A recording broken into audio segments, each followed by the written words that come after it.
Hola, bienvenidos un día más a esta sección de entrevistas de Atlántico TV. Hoy nos acompaña Javier Moro, que viene a presentarnos su último libro sobre la historia de Leopoldo López y su mujer, ¿no? Lilian Tintori. Nos quieren muertos. Ya el título... El título dice mucho, porque es un poco lo que la dictadura quiere con todos los opositores, ¿no? Todos los que se oponen a sus designios, es que los quieren muertos. Y a ellos los han querido realmente matar, si no físicamente, aunque también, pero sí en su reputación, sí políticamente, ¿no? Esta es la historia de una familia que se enfrenta al monstruo del chavismo y que milagrosamente consigue sobrevivir, porque otros muchos no lo han podido, ¿no? Al principio cuenta pues un vínculo especial, ¿no?, que tiene con Venezuela en la juventud, pero no sé por qué aceptó esta propuesta, este encargo. No es un encargo, yo lo elegí. ¿Y por qué? Yo elegí hacer este libro porque me pareció que había una historia que contar. Cuando los conocí, recién llegados de Venezuela en el exilio, las historias que me contaban me parecían que eran de libro, era un thriller, no había que inventar nada. Y a través de sus historias podías entender el país y entender lo que es vivir bajo un régimen así, porque se nos ha olvidado a nosotros, que también hemos estado viviendo bajo un régimen dictatorial muchos años, pero parece que se nos ha olvidado. Y la necesidad de cuidar la democracia era un mensaje que también venía con la historia de ellos, ¿no? Pero sobre todo es la historia de una familia enfrentada a este monstruo y cómo consiguen salir adelante, cómo consiguen sobrevivir. Es una historia de amor, porque Lilian, por amor por su marido, hace lo que sea. Acabó siendo entrevistada hasta por Biden, por todo el mundo. La madre, los hijos, cómo cuando pasa algo así en una familia, cómo se adaptan cada uno y cómo lo vive cada uno. Yo he querido contar por dentro lo que ya sabemos por fuera, ¿no? Que que sí, que es terrible, que Venezuela es terrible, que el régimen es terrible, pero ¿qué significa eso por dentro, realmente, desde dentro?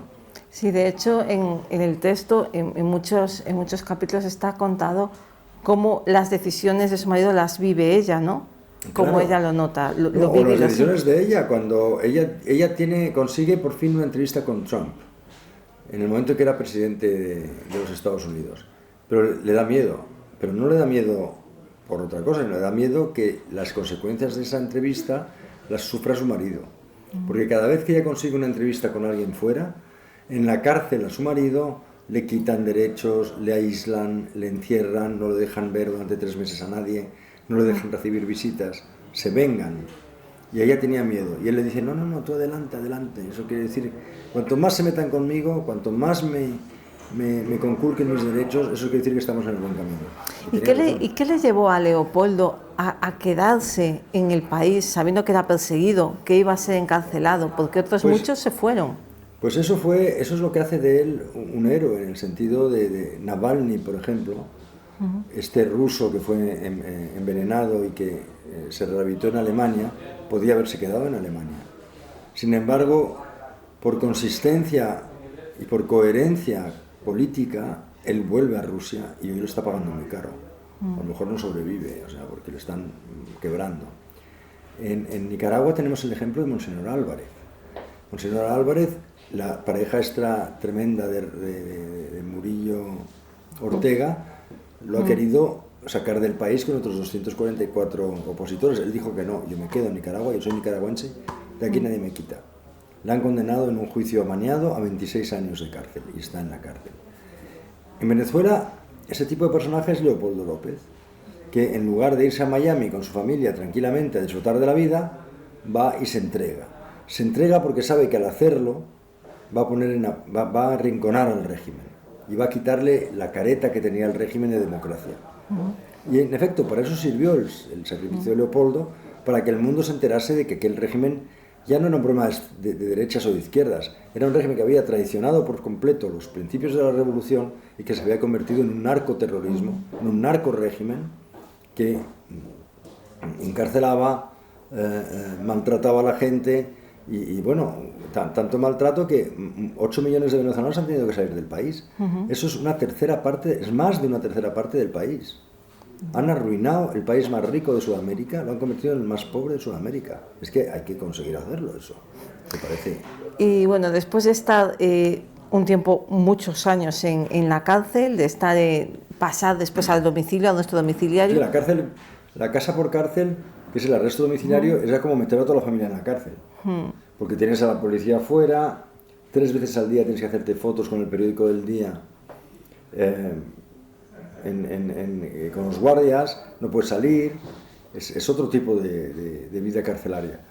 Y ahí es cuando vienen militares a verle y a decir, a ver si podemos quitarnos el gobierno de encima, ¿no? Y es cuando se monta el intento de levantamiento del 30 de abril, que estuvieron a punto de conseguirlo. Pero bueno, y luego ya está aquí en España, ¿no? Cecilio Palacio. Luego él se tuvo que irse porque lo iban a matar. Entonces llegó el momento. Tuvo que venirse aquí sabiendo perfectamente que políticamente le descabezaban, claro. Pero bueno, la vida es larga y ayer hubo un hecho que devuelve la esperanza a todos los venezolanos, es que votaron en las primarias, pero votaron desde Australia hasta Estados Unidos, pasando por Sudamérica y en Venezuela. Votaron y eligieron a María Corina Machado, ¿no? ¿Y cómo lo vivió Leopoldo y su mujer? Pues están encantados, claro, están encantados porque es la primera buena noticia que sale de Venezuela en años. ¿Y tienen esperanzas? Por supuesto que tienen esperanza de volver. Yo no creo que Venezuela sea Cuba. Yo creo que ellos van a poder volver, además, quizá antes de lo que piensan, porque las cosas pueden precipitarse en Venezuela. Venezuela le salva el que tiene petróleo, entonces ahí eso es muy... No es Cuba, quiero decir que en este sentido hay muchos intereses en que las cosas se normalicen en Venezuela. Bueno, y me decías que tú has elegido esta historia, pero ellos, ¿por qué se deciden a contarla? Yo creo que se deciden a contarla primero por un tema de sanación moral, de que ellos necesitan contar lo que ha pasado. Porque han vivido cosas tan fuertes que de verdad, si yo me las hubiera inventado, es que nadie se las cree. Pero es que están ahí. Entonces ellos, y yo recuerdo a Lilian echarse a llorar en el despacho de mi oficina, cuando venía todos los lunes a contarme sus anécdotas y su historia, porque se daba cuenta realmente en ese momento del miedo que había pasado antes. Pero cuando lo vives no puedes dejarte dominar por el miedo, pero a toro pasado sí. Eso, Dios mío, pero si podían haberme secuestrado a los niños ese día, si podían haberme impedido volver a casa después de tal viaje. Él se dio cuenta ahí del tremendo riesgo que había adoptado, ¿no? Y fueron muchas sesiones, y yo creo que ellos también querían contar su historia. ¿Por qué? Porque la historia de las víctimas no ha sido escrita todavía. Siempre es el vencedor el que escribe la historia. Las víctimas no habían podido.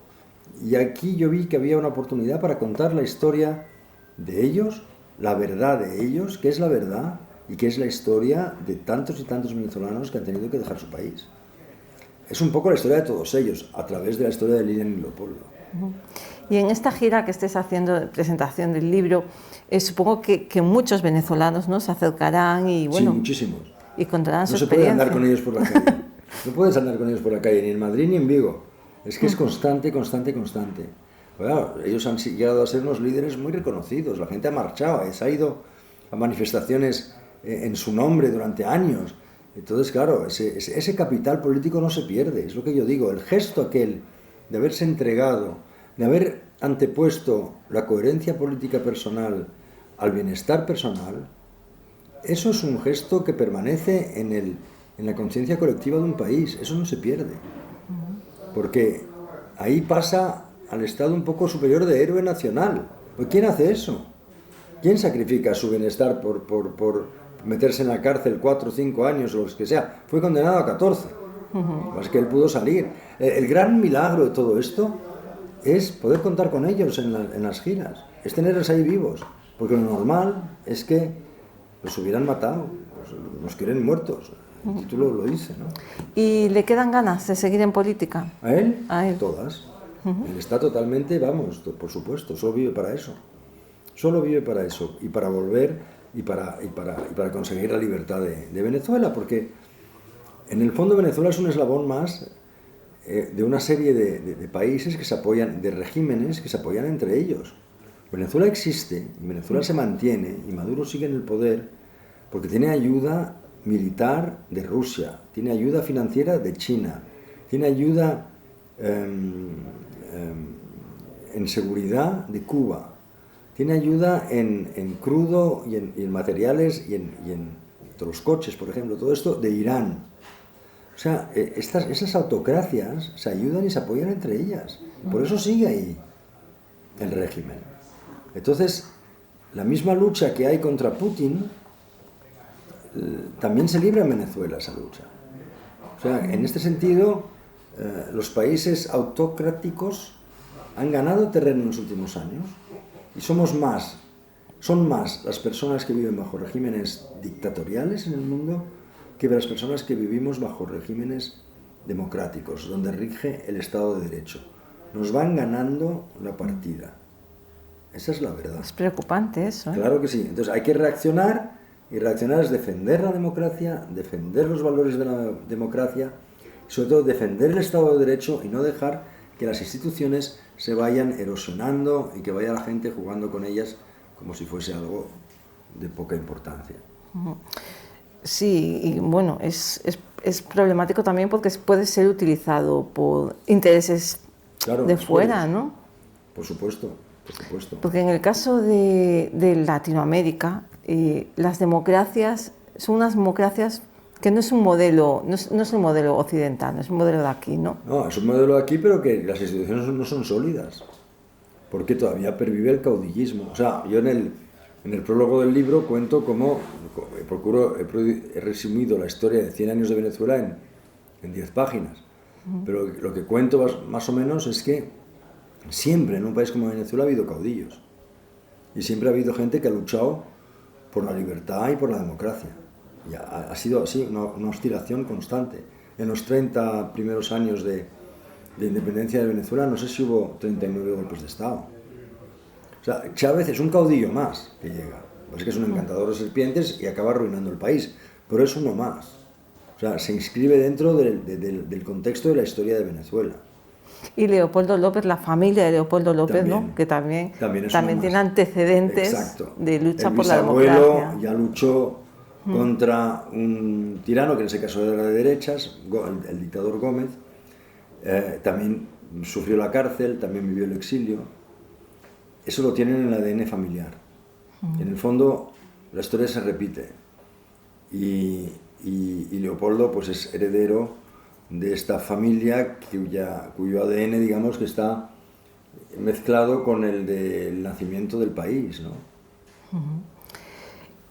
¿Y Lilian cómo lo lleva? O sea, ¿cómo lleva que...? Lilian para mí fue un descubrimiento, porque Lilian se ha convertido casi en el personaje principal del libro, porque es una mujer que ha tenido que transformarse en el curso de esta... por amor a su marido, además, porque quería sacarlo de verdad de la cárcel, porque quería mantener su vida familiar, no quería que le destrozasen la felicidad suya.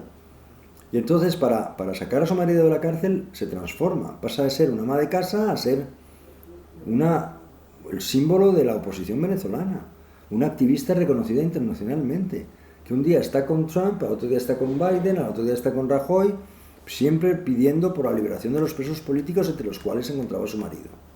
¿Y aprende ahora? Inglés, aprende leyes, aprende el Código Civil, se aprende lo que es la ONU para saber cómo conseguir ayuda, se aprende lo que son los derechos humanos, la Declaración de los Derechos... En fin, ella cambia en el proceso porque tiene que transformarse en una activista, y se transforma en una activista que llega a poner al régimen de Maduro entre las cuerdas. Eso es lo que cuento en el libro.